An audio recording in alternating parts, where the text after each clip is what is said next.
Ok, vous allez bien? Oh, et je vais prêcher comme ça, les amis. Ah, ça fait du bien. Comme l'a dit Lucas, on est dans la série Identité. Ben nous a partagé la première partie, je me charge de la suite. Ben a parlé de l'identité dans la généralité, je dirais presque dans la théorie, entre guillemets dans la théorie. Moi, je vais essayer de rentrer un peu plus dans la pratique. Qu'est-ce que ça implique pour nous? Qu'est-ce que ça va signifier pour vous, pour votre vie de tous les jours? Ok? Alors, j'aimerais peut-être commencer par lire dans Jean 8, 32. Courte phrase que vous connaissez très sûrement, c'est « Vous connaîtrez la vérité et la vérité vous rendra libre ». Et peut-être avant de commencer réellement à rentrer dans ma prédication, j'aimerais nous dire que la vérité peut être active ou elle peut être passive. Alors déjà, j'en vois certains qui commencent déjà à douter. La vérité, c'est la vérité, on est d'accord, elle ne peut pas changer, il n'y a rien qui change, mais c'est ce qu'on en fait qui va déterminer l'impact qu'elle aura sur notre vie. Selon ce que tu fais de la vérité que tu entends, soit elle impactera ta vie, soit il ne se passera rien.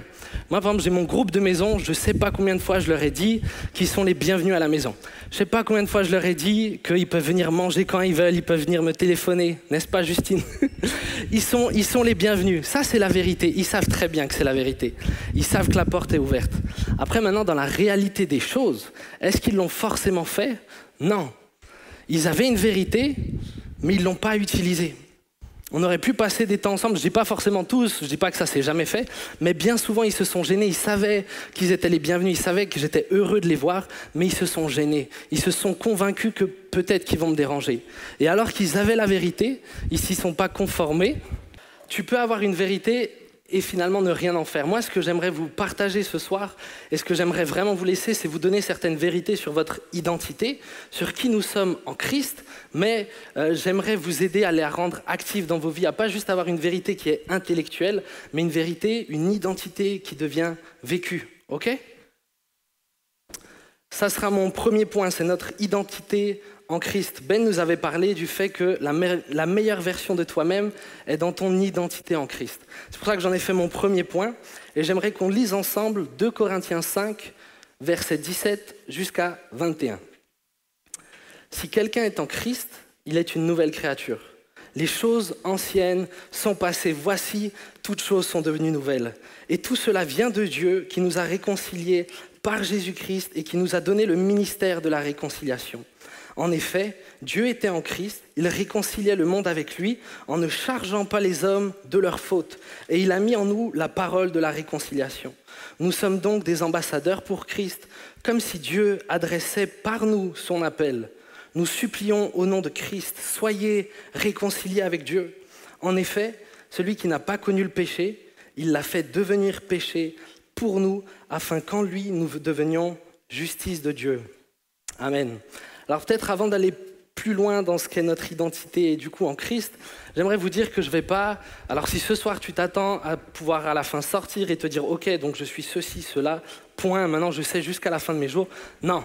Moi je vais te donner des lignes directrices, je vais un peu parler de l'identité, je ne peux pas parler en entier de ton identité. Ça mériterait largement de faire une conférence d'une semaine entière sans problème. Moi je vais aborder 7 points. Je dirais dans ton identité, dans notre identité en Christ, je vais aborder 7 points qui devraient normalement impacter toute notre vie.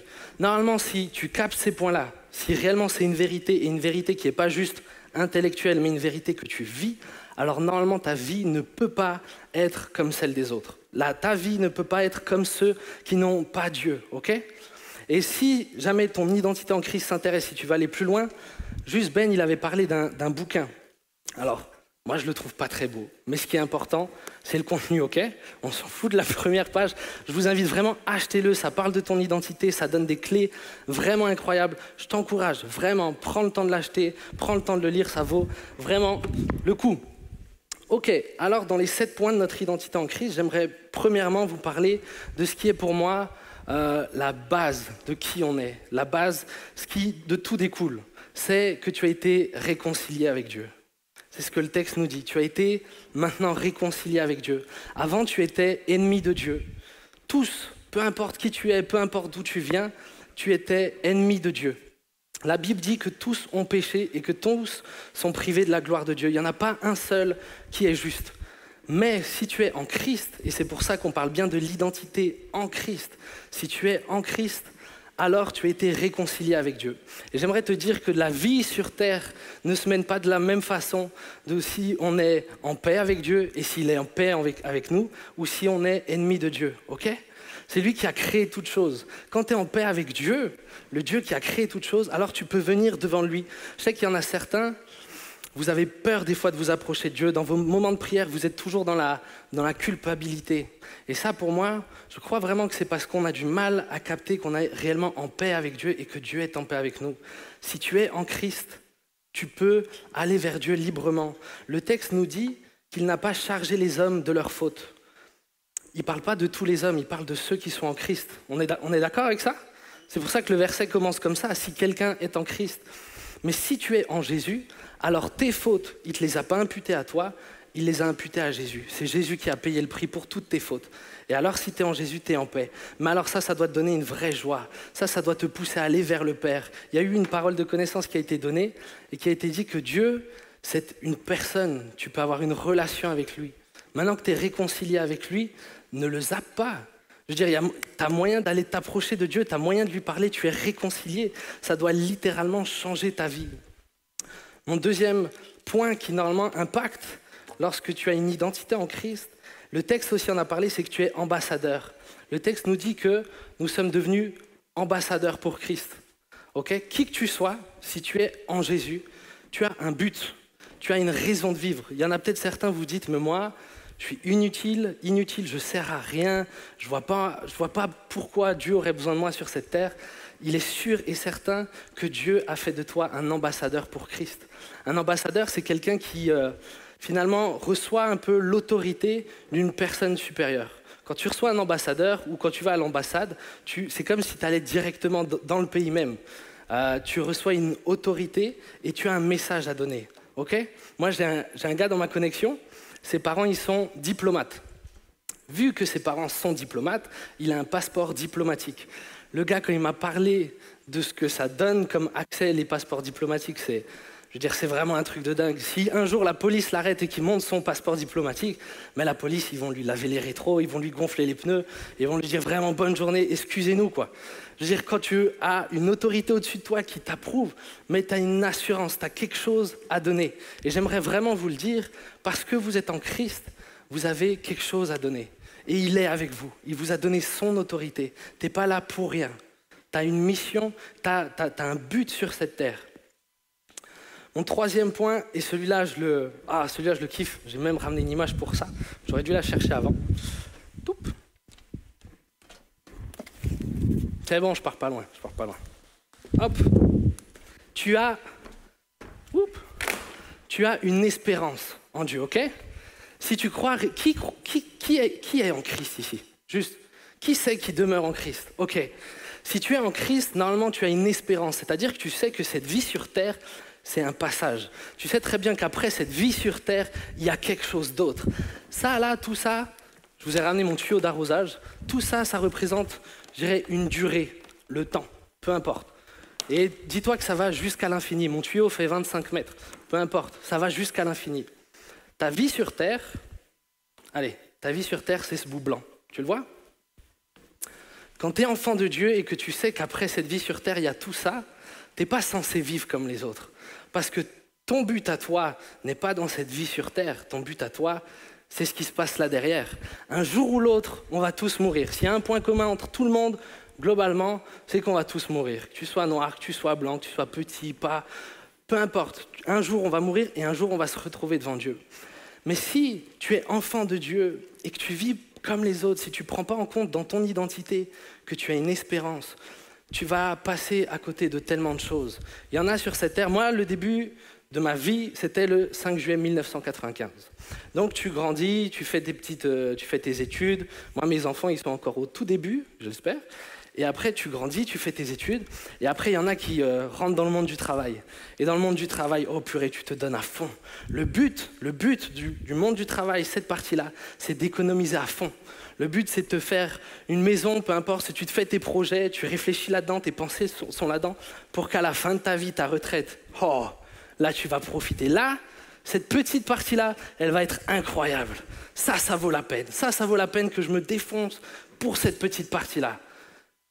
Et on nous traite de fous. Derrière, on nous traite de fous parce que nous, on investit ça pour tout ça là derrière. Nous, notre but, c'est pas cette vie sur Terre. Et forcément, quand tu sais ça, alors ta vie n'est pas la même. Alors tu vas investir pour les autres parce que cette partie-là peut impacter et va impacter toute ton éternité. Toute ton éternité. Tout ce que tu vas faire pour Jésus ici. Tout ce que tu vas faire pour Jésus ici. Même tes galères. Tout ça, tu vas le retrouver là. Tu auras une récompense pour tout ce que tu auras fait pour Dieu. Tu ne peux pas, en tant qu'enfant de Dieu, en sachant ça, vivre comme tout le monde. Je veux dire, c'est pas possible. Dans ton identité, il y a cette espérance qui devrait te pousser à investir ta vie, cette petite partie blanche, pour les milliards d'années qu'il y aura derrière. Et je parle en termes d'années, il n'y aura plus de temps, on est d'accord. Mais c'est juste que tout ce que tu fais là, il y aura une plus-value, on ne peut pas le mesurer. C'est comme si ici j'investis 1 euro, derrière j'en trouve 10 milliards. C'est pas chiffrable, mais ça vaut la peine. N'aie pas peur de te donner pour Christ, n'aie pas peur d'accueillir du monde, n'aie pas peur de témoigner de Dieu. Ça en vaut la peine. Il y a une espérance qui est derrière. Un autre point, c'est que tu as reçu le Saint-Esprit.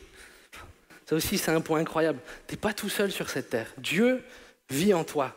Dire, quand tu vas partager l'évangile, quand tu vas faire des choses, je veux dire, t'es pas tout seul. Il y a Dieu qui vit en toi, il y a le Saint-Esprit. Acte 1:8 dit, vous recevrez une puissance, le Saint-Esprit survenant sur vous, et vous serez mes témoins à Jérusalem, dans toute la Judée, dans la Samarie et jusqu'aux extrémités de la terre. Tu recevras une puissance. Combien d'entre vous, je vous vois, et vous vivez comme si tout dépendait de vos qualités à vous.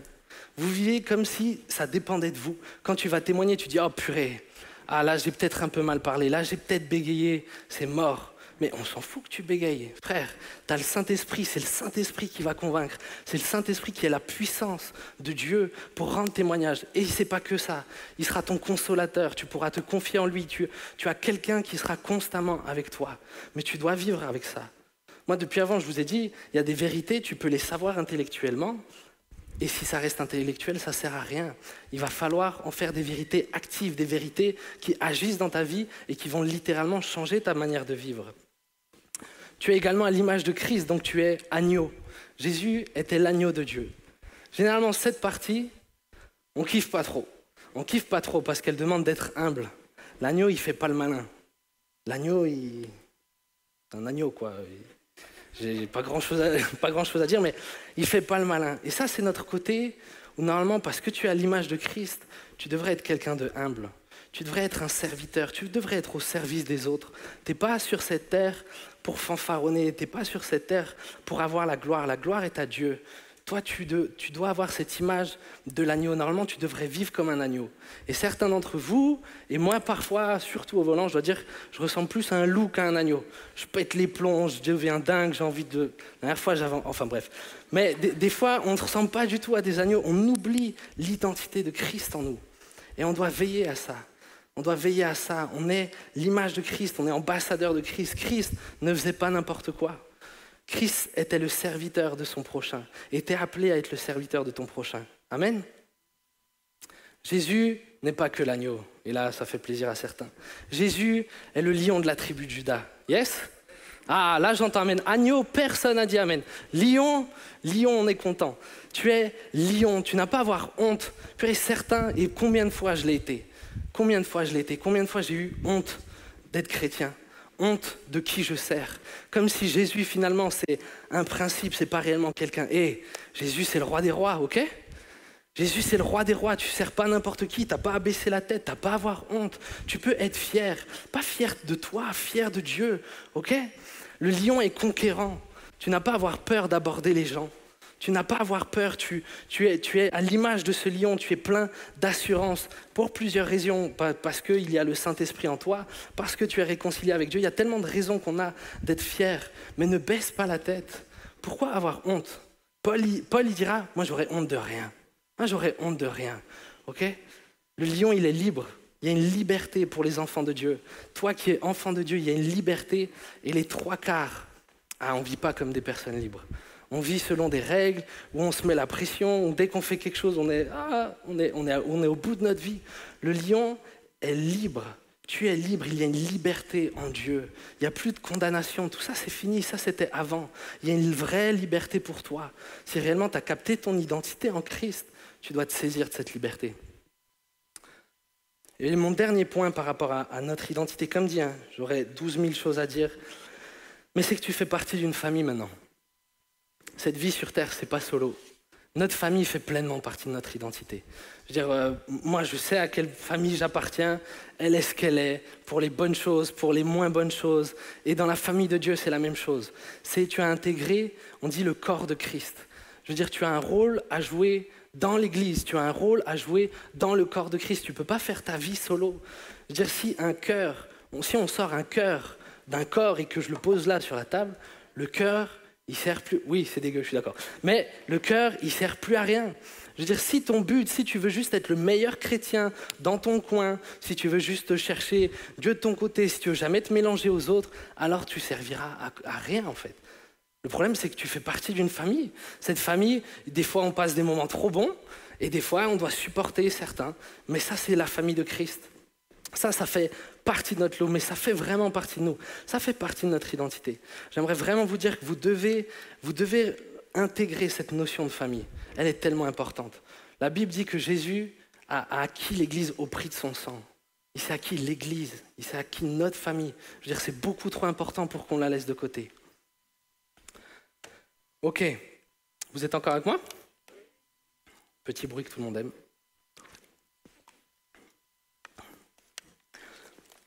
Je vous ai dit que la vérité de cette identité peut être active ou passive. Et moi, vraiment, ce que j'aimerais, plus que juste ce que je viens de vous énoncer. Ce que je viens de vous énoncer, si vous faites juste le retenir, ça ne servira à rien du tout. Donc ça, c'est des vérités, nourrissez-vous-en, mais il faut aller plus loin que ça, ok? Et on rentre là-dedans. Ben avait parlé du fait que notre identité, c'est un champ de bataille. C'est un champ de bataille. Recevoir notre identité, comprendre quelle est notre identité, réussir à faire la part des choses entre les mensonges, entre la vérité, etc., c'est pas simple, c'est un vrai champ de bataille. Le diable dira à Jésus dans le désert, vous savez que le diable a tenté Jésus dans le désert, et le diable dira à Jésus, si tu es le Fils de Dieu, ordonne que cette pierre devienne du pain. Et souvent on aborde ce passage comme si la première tentation, c'était que Jésus transforme cette pierre en pain. Moi, j'aimerais dire que la première chose que le diable a fait, c'est qu'il a voulu mettre le doute à Christ sur son identité. La première chose qu'il va dire, c'est « si tu es fils de Dieu ». Si tu es fils de Dieu. Je peux t'assurer à 100%, toi qui es enfant de Dieu, que le diable va venir et qu'il va dire hey, « si tu es vraiment enfant de Dieu, c'est comme ça que ça devrait se passer ». Te laisse pas berner. Te laisse pas berner. Le diable l'a fait à Jésus, crois-moi que le diable le fera pour toi. Tu peux être sûr et certain que c'est pas facilement que tu vas comprendre ton identité. Il y aura beaucoup de doutes, c'est sûr et certain. Il y aura des doutes. Mais si le diable te cherche à te faire douter, si la société d'ailleurs nous donne plus de modèles clairs sur qui on est, c'est tellement compliqué aujourd'hui de savoir qui on est, pourquoi on est là, qu'est-ce qu'on fait, les études. Le Covid n'arrange rien. Comment on fait pour recevoir cette identité? Comment est-ce qu'on fait pour la rendre active dans nos vies? Si le diable essaye de te faire douter de qui tu es, ton rôle à toi, c'est de demeurer dans la vérité, afin que tu ne sois pas ébranlé. Ok? Ton rôle à toi, ça va être de demeurer dans la vérité. Le diable, il va te bombarder des mensonges. Toi, il faut que tu te bombardes toi-même par la vérité. Ok? Par la vérité. Et j'aimerais t'encourager, je ne sais pas combien de fois on l'a fait, et on le fait peut-être sûrement à chaque prédication, mais lis ta Bible. Oh, lis ta Bible. Lis ta Bible. La Bible, c'est la parole de Dieu. Pareil, qui est la vérité? Qui est la vérité? Ah, Jésus, ok. Jésus, c'est la parole de Dieu. C'est la parole de Dieu faite chair. Lis ta Bible. La Bible, c'est la vérité. Dans la Bible, tu trouveras qui tu es. Tu trouveras la façon dont tu peux te conduire. Tu comprendras quels sont tes droits, tes privilèges. Tu vas te découvrir en lisant la parole. Et tu as tellement besoin de la lire. Et trop souvent, vous la négligez. Vous ne captez pas qui vous êtes et vous vous plaignez. Ah, c'est galère, je ne sais pas ce que je dois faire, je ne sais pas ceci, je ne sais pas cela. Mais le plus important, lire ta Bible, tu ne le fais pas. Des fois, ça rend dingue. Franchement, des fois, ça rend dingue. Mets un effort, lis la Bible. C'est un champ de bataille. C'est compliqué, eh ben, c'est un champ de bataille. Il va falloir t'y mettre, ok? Jacques 1, versets 22-24. Mettez en pratique la parole. Et ne vous bornez pas à l'écouter en vous trompant vous-même par de faux raisonnements. Car si quelqu'un écoute la parole et ne la met pas en pratique, il est semblable à un homme qui regarde dans un miroir son visage naturel et qui, après s'être regardé, s'en va et oublie aussitôt quel il était. Ce texte-là nous dit que lorsque tu lis la Bible, tu te vois tel que tu es, pas tel que tu penses être, pas tel que ce que les autres disent de toi. Peut-être les autres disent de toi que tu es nul, peut-être les autres disent de toi que tu es sans valeur. La Bible, elle dira de toi, non, non, non, j'ai donné mon fils pour toi. Tu as une valeur incroyable. Tu n'es pas nul, je t'ai donné toutes les capacités dont tu as besoin pour vivre sur cette terre. Ok ? Ton identité, qui tu es pleinement, se trouve dans la parole de Dieu. Tu te dois de la creuser. Ton véritable « je suis », Ben avait parlé du « je suis », le véritable « je suis », celui que Dieu voit en toi, il se trouve dans la parole de Dieu.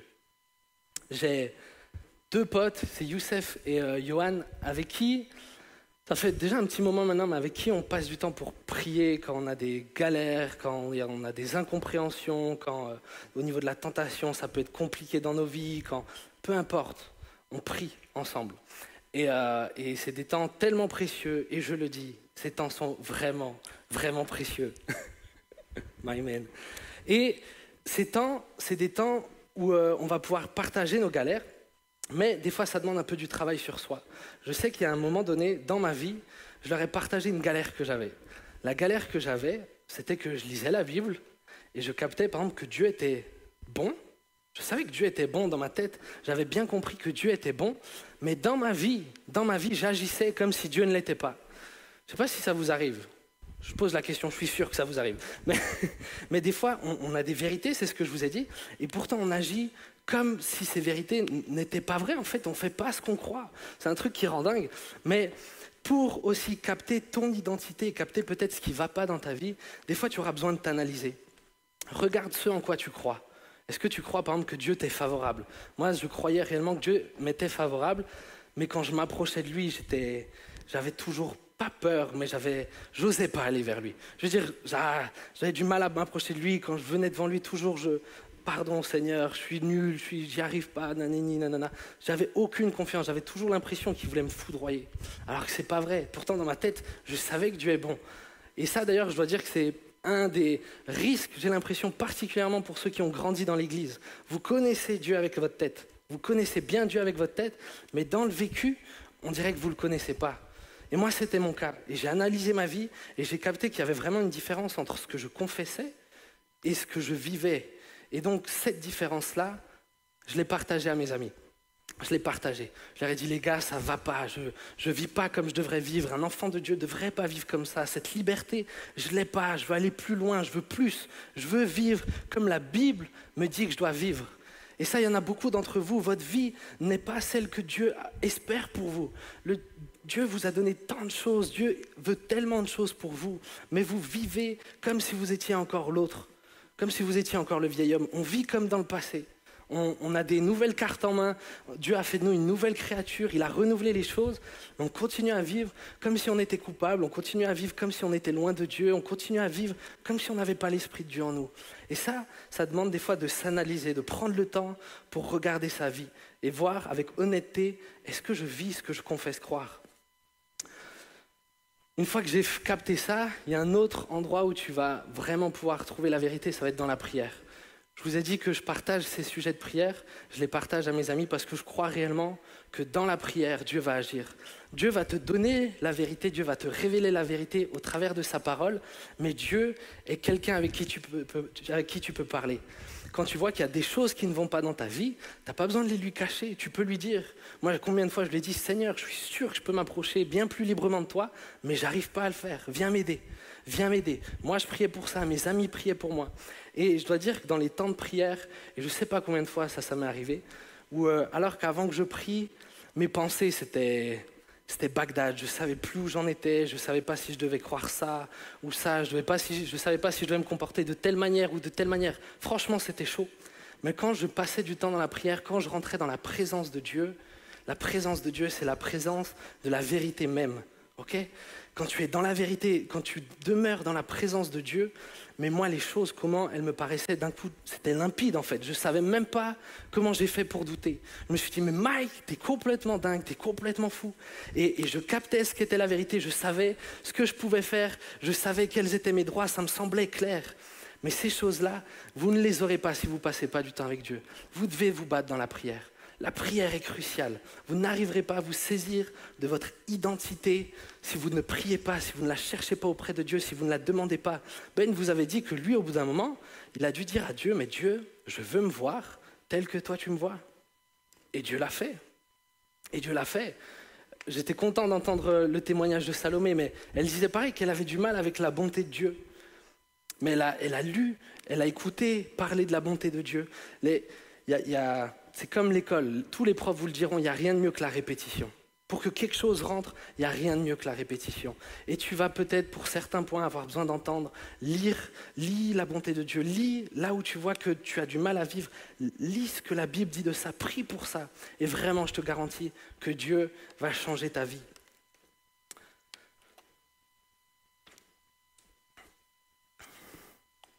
J'aimerais continuer sur mon troisième point, c'est mon dernier point. Est-ce que ça vaut le coup de se battre pour notre identité? Est-ce que ça vaut le coup? Est-ce que ça vaut le coup de prier? Est-ce que ça vaut le coup de s'analyser? Sincèrement, s'analyser, c'est pas marrant. Sincèrement, souvent tu vois tout ce qui ne va pas. Des fois, c'est pas drôle de s'analyser. Mais est-ce que ça vaut le coup de lire la Bible pour trouver ton identité? Ben avait dit que c'était possible. Ben avait dit que c'était possible d'être chrétien et de ne pas réellement capter son identité, de ne pas comprendre, de ne pas vivre en accord avec notre identité. Autrement dit, tu peux être sauvé, tu peux être réconcilié avec Dieu sans chercher cette identité, sans chercher à te conformer à cette identité. Alors est-ce que ça vaut le coup de batailler? Est-ce que ça va valoir la peine de lire la parole? Est-ce que ça va valoir la peine tout ça? Est-ce que ça vaut le coup? Et j'aimerais parler du décalage identitaire quand on vit d'une manière différente de ce qu'on est. Juste pour voir si vraiment ça vaut la peine de se battre. Est-ce que ça vaut la peine de chercher cette identité? Est-ce que ça vaut la peine de se batailler? Est-ce que vous connaissez l'histoire du fils prodigue? Est-ce que vous connaissez l'histoire du fils prodigue? Ah, c'est la chaleur, on va dire que c'est la chaleur. Eh bien, je vais vous parler du frère du fils prodigue. Je ne vais pas m'intéresser au fils prodigue. Pour ceux qui ne connaissent pas l'histoire, je vais peut-être juste rapidement recaler la situation. Il y avait un père qui a 2 enfants. Un des enfants dit au père, « Papa, donne-moi ma part d'héritage. Je prends ce qui est à moi, ce qui doit me revenir, et je me barre et je fais ce que je veux. » Et ce fils-là, il va prendre son héritage et il va le dilapider dans les fêtes, dans les prostituées. Il va faire n'importe quoi. Il va vivre sa vie comme il veut. Et après pas mal de choses, il va se prendre des murs, il va être plus bactère. Et il va revenir vers le père. Il va revenir dans la maison de son père et son père va l'accueillir. Et on va lire Luc 15 à partir du verset 25 jusqu'au verset 31. Or, le fils aîné était dans les champs. Lorsqu'il revint et approcha de la maison, il entendit la musique et les danses. Il appela un de ses serviteurs et lui demanda ce que c'était. Ce serviteur lui dit, « Ton frère est de retour, et parce qu'il l'a retrouvé en bonne santé, ton père a tué le veau gras. » Alors il se mit en colère et ne voulut pas entrer.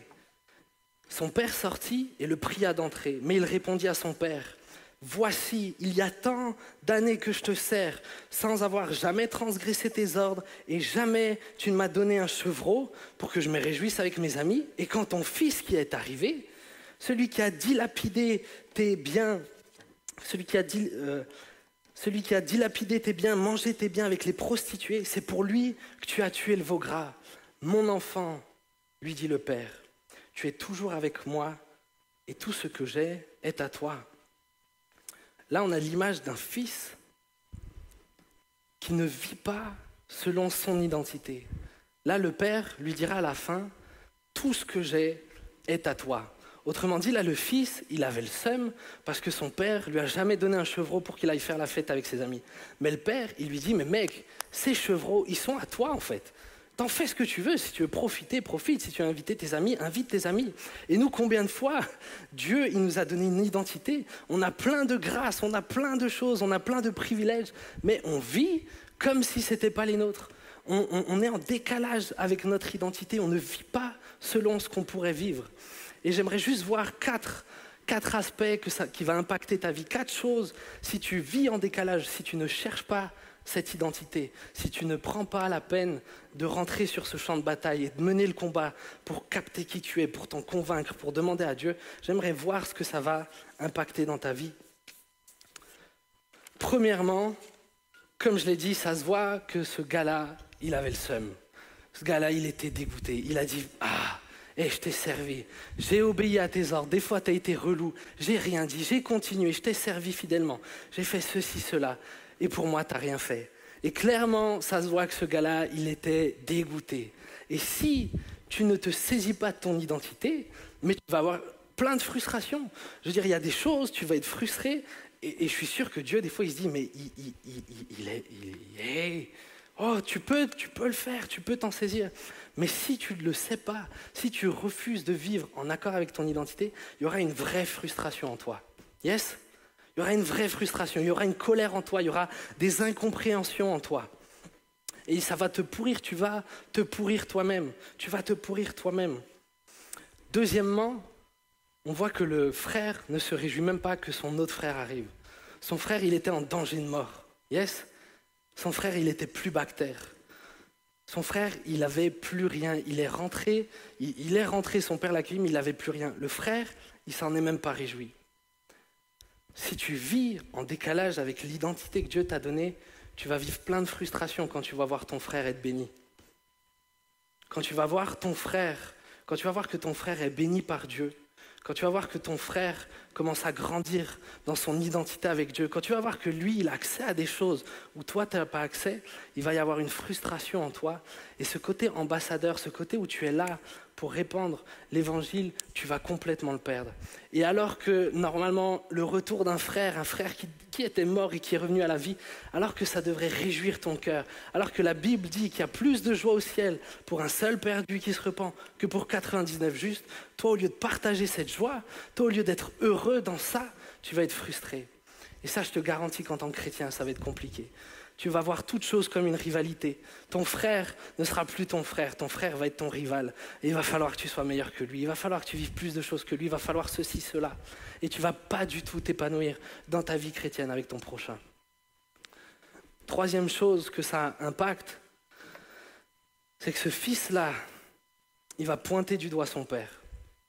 Le père dans cette histoire, c'est l'image de Dieu. Le père dans cette histoire représente Dieu. Et là, le fils, il va finalement lui dire, mais pour moi, tu n'as pas fait ça. Moi qui t'ai servi, tu n'as pas fait ça. Et lui, qui a fait n'importe quoi, qui revient, tu lui donnes un veau gras. Et il a pointé du doigt son père. Il lui a dit, t'es injuste. Il lui a dit, t'es injuste. Et plusieurs d'entre vous, vous estimez que Dieu est injuste à votre égard. Plusieurs d'entre vous, vous estimez que Dieu est injuste à votre égard. Dans certaines situations, vous estimez que Dieu n'a pas fait ce qu'il devait faire. Et ça, je le crois réellement que c'est dû à un problème identitaire. C'est que tu n'as pas compris tout. C'est que soit tu comprends pas l'espérance que j'ai dit avant, là, qu'on vit pour l'éternité. Quand tu captes ça, quand tu vis en fonction de ça, tu comprends que Dieu n'agit pas juste pour les réalités terrestres. Il voit plus loin. Dieu a un plan pour toi. Mais le problème, c'est que quand tu ne t'inscris pas dans cette identité, quand tu ne vis pas comme Dieu voudrait que tu vives, tu vas avoir une frustration en toi et tu vas commencer à accuser Dieu. Au lieu d'avoir une relation de paix avec Dieu, tu auras une relation presque malsaine avec Dieu, où limite tu vas lui faire de reproches. Lui qui est Dieu, lui qui sait toutes choses, tu vas te permettre de le pointer du doigt. Et c'est jamais bon de pointer du doigt Dieu, jamais. Dieu est parfait, Dieu il a des plans pour toi, et c'est pas de sa faute si tu te saisis pas des grâces qu'il t'a données. C'est à toi de t'en saisir, il te les a données, elles sont à toi. Dernier point que j'aimerais dire, qui risque d'être impacté, c'est pas qui risque, c'est sûr et certain. Si tu vis en décalage avec ton identité, est-ce que vous avez deviné lequel c'est le dernier point? Avec qui? Personne. Le dernier point qui risque d'être impacté, c'est avec tes amis. Là, le gars, il va dire, mais hé, tu m'as jamais donné de chevreau pour que je fasse la fête avec mes amis. Le gars, il aurait voulu faire profiter ses amis et il l'a pas fait. Il le reproche, le pire, c'est qu'il le reproche à son père. Mais si ses amis n'ont pas profité, s'ils n'ont pas fait de fête, s'ils ne se sont pas réjouis ensemble, c'est de sa faute à lui. Et si tu ne te saisis pas réellement de ton identité en Dieu, tu ne seras pas une bénédiction pour les personnes autour de toi. Hey, tu es appelé à être la lumière du monde, le sel de la terre. Normalement, là où tu es, il y a du goût. Normalement, tu donnes de l'espérance. Normalement, tu donnes quelque chose à ton prochain. Normalement, tu donnes réellement des sujets de réjouissance à tes amis, à tes voisins, peu importe. Mais normalement, tu as quelque chose à donner.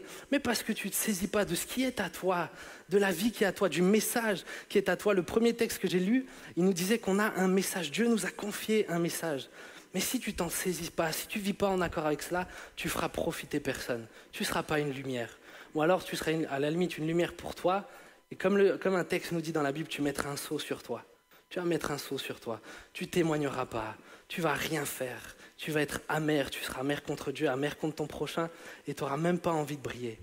Et ça, pour moi, c'est dramatique. Combien on est appelé à briller plus qu'on ne brille aujourd'hui. Et on a une liberté en Christ. Il y a une joie en Christ. Il y a une espérance en Christ qui est inimaginable. On a une liberté, on a une possibilité de vie tellement plus passionnante, tellement plus intense, mais on ne le fait pas. Et ce n'est pas Dieu qui doit nous la donner, c'est à nous de la chercher. Elle est à nous. À la croix, Jésus a tout accompli. Elle est là. Mais on doit la chercher, on doit la connaître. Premièrement, peut-être intellectuellement, et effectivement, si tu ne la connais pas du tout, tu auras du mal à la saisir. Mais une fois que tu captes ce qu'est la vérité, tu vas devoir travailler, tu vas devoir faire de cette vérité tienne et tu vas devoir t'y conformer. Le texte que je disais, où il disait que la Bible renvoie ton image, t'incitait à mettre la parole de Dieu en pratique. Mets la parole de Dieu en pratique. Mets-la en pratique. Tu lis quelque chose, tu as l'impression que ce n'est pas vrai, mets-la en pratique. Tu verras déjà si c'est vrai ou pas, et je te garantis que ça va se faire. Je te garantis que ça va se faire. Comme mes enfants, j'ai pu leur dire des fois, Tion, c'est chaud, touche pas. C'était la vérité. Bon, ils m'ont pas cru, ils ont touché. C'était chaud, maintenant ils me croient. C'est pareil. Il y a des vérités que Dieu t'a données, mets-les en pratique. Tu verras déjà que c'est la vérité. J'aimerais conclure. Peut-être si l'équipe de louange peut remonter. Peut-être jouer au piano, Juju. J'aimerais conclure avec, pour moi, quelque chose qui est super important dans cette identité, dans notre rôle, dans notre identité. Je vais juste relire ce que le fils dit à un moment à son père. Mais il répondit à son père, « Voici, il y a tant d'années que je te sers sans avoir jamais transgressé tes ordres. Et jamais tu ne m'as donné un chevreau pour que je me réjouisse avec mes amis. Et quand ton fils est arrivé, celui qui a mangé ton bien avec des prostituées, c'est pour lui que tu as tué le veau gras. Mon enfant, lui dit le père, tu es toujours avec moi et tout ce que j'ai est à toi. » Pourquoi le fils a une frustration comme ça? Le fils va dire, il y a tant d'années que je te sers sans avoir jamais transgressé tes ordres. Le fils était dans le faire. Je t'ai suivi, je t'ai obéi, je t'ai servi, j'ai fait ceci, j'ai fait cela, j'ai fait ça, je suis allé là, j'ai travaillé dans les champs, je me suis fatigué pour toi et toi tu m'as rien donné. J'aimerais te dire que cette identité en Christ, cette espérance, toutes ces choses-là ne dépendent pas de tes œuvres. Elles sont complètement indépendantes de tes œuvres. Elles sont complètement indépendantes de tes œuvres. Tu ne vas jamais pouvoir mériter d'être enfant de Dieu. Tu ne pourras jamais mériter que le Saint-Esprit vive en toi. Tu ne pourras jamais mériter de naître de nouveau. Tu ne pourras jamais mériter d'être sauvé. Tout ça, tu ne pourras pas le mériter. Ça ne dépend pas du tout de ce que tu vas faire sur cette terre. Ça ne dépend pas de à quel point tu vas te donner. Ça ne dépend même pas d'à quel point tu vas obéir. Ça dépend d'une chose, et c'est dans la réponse du Père. Le Père va simplement lui dire, il ne va même pas lui répondre au fait qu'il a obéi, au fait qu'il a fait. Il va simplement lui dire, mon enfant. Il va simplement lui dire, mon enfant. Toutes ces grâces qu'il y a dans ton identité en Christ, tous ces privilèges ne dépendent que d'une chose, c'est du fait que tu es son fils. Tu n'as pas à prouver quelque chose à Dieu. Tu n'as pas à faire ceci ou cela. Tout ce qu'il a donné, tout ce que je vous ai dit, et bien d'autres choses encore que vous découvrirez dans la parole de Dieu, bien d'autres choses encore, il te les donne gratuitement parce que tu es enfant de Dieu. Si tu es en Christ, si réellement tu as donné ta vie à Jésus, si réellement tu t'es réconcilié avec Dieu, si tu as fait la paix avec Dieu, si tu as décidé, si tu as choisi de suivre Jésus, de faire de lui ton sauveur, si tu as compris que c'est lui qui a pris tes fautes et la seule raison pour laquelle tu es sauvé, c'est parce que lui, il est mort. Si tu as capté ça, si tu as choisi de vivre en accord avec ça, alors tu es devenu enfant de Dieu. Tu t'es détourné de ton ancienne vie, tu as arrêté de faire ce que tu faisais avant et tu as décidé de vivre pour Dieu, vivre en intégrant cette identité pour Christ, vivre une vie nouvelle en Jésus. Et ça, c'est un cadeau que Dieu te fait. Dieu t'appelle mon enfant. Tu n'as rien à lui prouver. Et pour moi, c'est le plus grand ennemi. Pour nous, notre plus grand ennemi dans notre identité, c'est de croire qu'on doit la mériter. Tu ne la mériteras pas. C'est un cadeau que Dieu te fait. Ok ? Dieu te fait ce cadeau.